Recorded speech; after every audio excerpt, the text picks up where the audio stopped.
Salam sejahtera Bapak Ibu yang dikasihi Tuhan. Kembali pada saat ini kita akan merenungkan kebenaran firman Tuhan yang saya beri judul dengan segenap hati.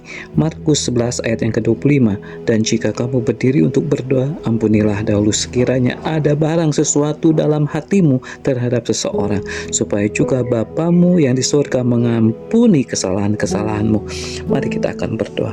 Bapa di dalam surga, kami bersyukur pada saat ini kami ingin merenungkan firman-Mu.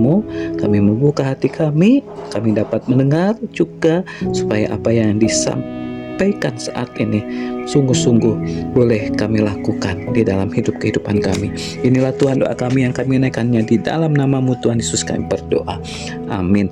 Saudara-saudara, pada umumnya mengampuni ini sulit dan menyusahkan hati saja. Akan tetapi tidak mengampuni itu sesungguhnya lebih menyusahkan diri sendiri lagi. Mengapa?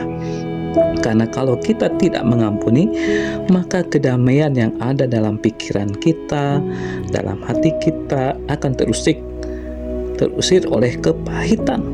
Itulah yang menguasai pikiran dan hati kita. Jadi ternyata kita merugikan diri kita sendiri kalau kita tidak mengampuni.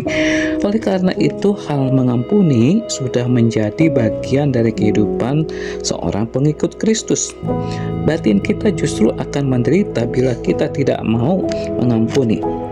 Tuhan Yesus sudah memberi contoh kepada kita untuk mengampuni. Tuhan Yesus terlebih dahulu mengampuni kita dengan jalan mengorbankan dirinya di kayu salib.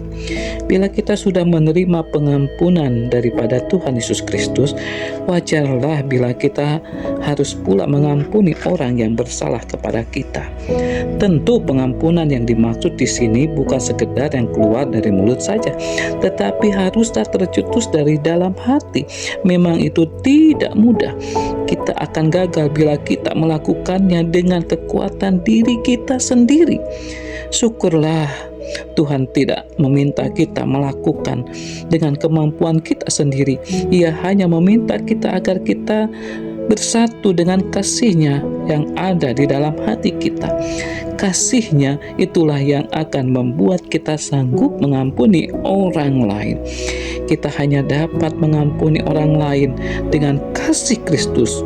Modal kita hanyalah kemauan. Modal kita hanyalah usaha. Modal kita yang terlebih adalah karena kasih Kristus. Roh Kuduslah yang akan bekerja di dalam diri kita. Dan biarlah apa yang dikatakan di dalam Markus 11 ayat 25. Dan jika kamu berdiri untuk berdoa, ampunilah dahulu sekiranya ada barang sesuatu dalam hatimu terhadap seseorang, supaya juga Bapamu yang di sorga mengampuni kesalahan-kesalahanmu.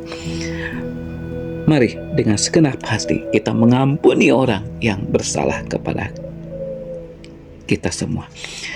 Mari kita berdoa. Terima kasih Tuhan, karena Engkau mengajar kami, biarlah kami dengan segenap hati bisa mengampuni orang yang bersalah kepada kami, karena kami pun sudah diampuni oleh Yesus Kristus dengan darah yang kudus.